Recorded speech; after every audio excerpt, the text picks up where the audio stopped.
यदि आप इस तरह ही हेल्थ के बारे में जानना चाहते हैं तो सब्सक्राइब करें ये चैनल और बेल आइकन दबाएं ताकि हर नए वीडियो का नोटिफिकेशन सबसे पहले आपको मिले।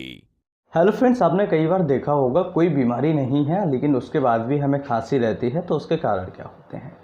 खांसी होने के बहुत सारे रीजंस होते हैं मेनली, लेकिन कई बार आपको ऐसा महसूस होता है कि मुझे कोई भी बीमारी नहीं है, मैं पूरी तरह से स्वस्थ हूँ, तब भी मुझे कफ आ रहा है यानी खांसी हो रही है। तो ऐसी सिचुएशन में क्या करना चाहिए, किस डॉक्टर के पास जाना चाहिए और ये कब तक रह सकती है, कैसे ठीक होगा, सारी चीज़ों के बारे में आज इस वीडियो में क्लियरली डिस्कस करेंगे। वीडियो अच्छा लगे तो लाइक, शेयर एंड सब्सक्राइब करें। सबसे पहले समझिएगा कि बिना कारण के जो खांसी होती है उसे क्या कहते हैं। उसे हम कहते हैं साइकोजेनिक खांसी या फिर सोमेटिक खांसी, या फिर उसे हम कहते हैं हैबिट कफ। तो आप इसे इंग्लिश में समझिए साइकोजेनिक कफ या फिर हैबिट कफ, या फिर आप इसे बोल सकते हैं सोमेटिक कफ। तो जब भी हमें ये इस तरह की खांसी होती है उसमें कोई भी मेडिकल अंडरलाइन कोई कॉज नहीं होता है जिसकी वजह से आपको खांसी हो रही हो। इसमें सिंपली जो आपको कारण होता है वो होता है कि जब भी आप इसके बारे में सोचते हैं तो आपको खांसी होना स्टार्ट हो जाती है। हॉकिंग वार्किंग या उसके अंदर कोई क्वालिटी नहीं होती है।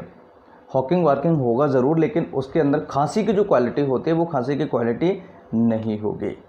तो यहाँ पर कोई भी ऐसा रीज़न नहीं है और इसमें आपको खांसी बराबर आती रहती है। अब बराबर कैसे आती रहती है, जैसे आप रात में सोएंगे तो आपको रिलीफ मिल जाता है, आपको किसी भी प्रकार की खांसी नहीं होती है।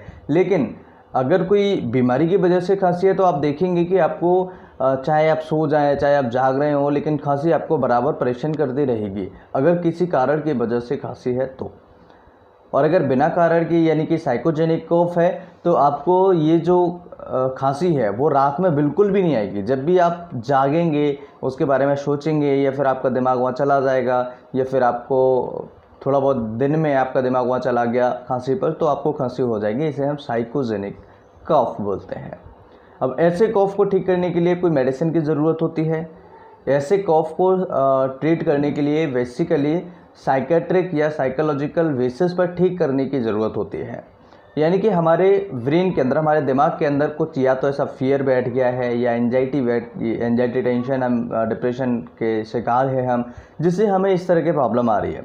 तो इसमें डरने की कोई बात नहीं है, ये कोई बड़ी बीमारी नहीं है। इसमें कोई भी ऐसा आपको सोचने की ज़रूरत नहीं है, कोई भी टेस्ट कराने की ज़रूरत नहीं है। एक बार आप साइकेट्रिक या साइकोलॉजिकल बेसिस पर इसे ठीक कराने की कोशिश करेंगे तो आप ठीक हो जाएंगे। अब वो बात अलग है कि मेनली जो कफ के कारण होते हैं वो अलग होते हैं, जैसे ब्रोंकाइटिस है, अस्थमा है, ट्यूबरकुलोसिस है, या इसके अलावा काफ़ी सारे अंडरलाइंग डिसीजेस होती हैं, उनमें आपको ये प्रॉब्लम्स यानी मेनली खांसी की प्रॉब्लम्स हो सकती हैं। जब मेनली खांसी की प्रॉब्लम आपको किसी कारण की वजह से हो रही है लेकिन कारण आपको है नहीं, तो फिर आपको ये साइकोजेनिक कफ के शिकार हो सकते हैं। कई ऐसे पेशेंट्स होते हैं, जैसे अभी कोविड चल रहा है तो कोविड के चक्कर में क्या है, काफ़ी सारे पेशेंट डरे हुए हैं, उनको खांसी नहीं है, उनको कोई बीमारी नहीं है, तब भी वो महसूस कर रहे हैं कि हमें ये बीमारी हो गई है, हमें कोविड तो नहीं है, हमें फलाना ढिमका तो नहीं है, फीवर आ रहा है कई लोगों को, ठीक है, वो डरे हुए हैं, फियर है, एंजाइटी है, डिप्रेशन है। तो इस तरह की बीमारियों से बचने के लिए आपको अपने दिमाग को फ्रेश रखना होगा। ज़्यादा नेगेटिव चीज़ों को ना देखें, नेगेटिव खबरों को ना देखें।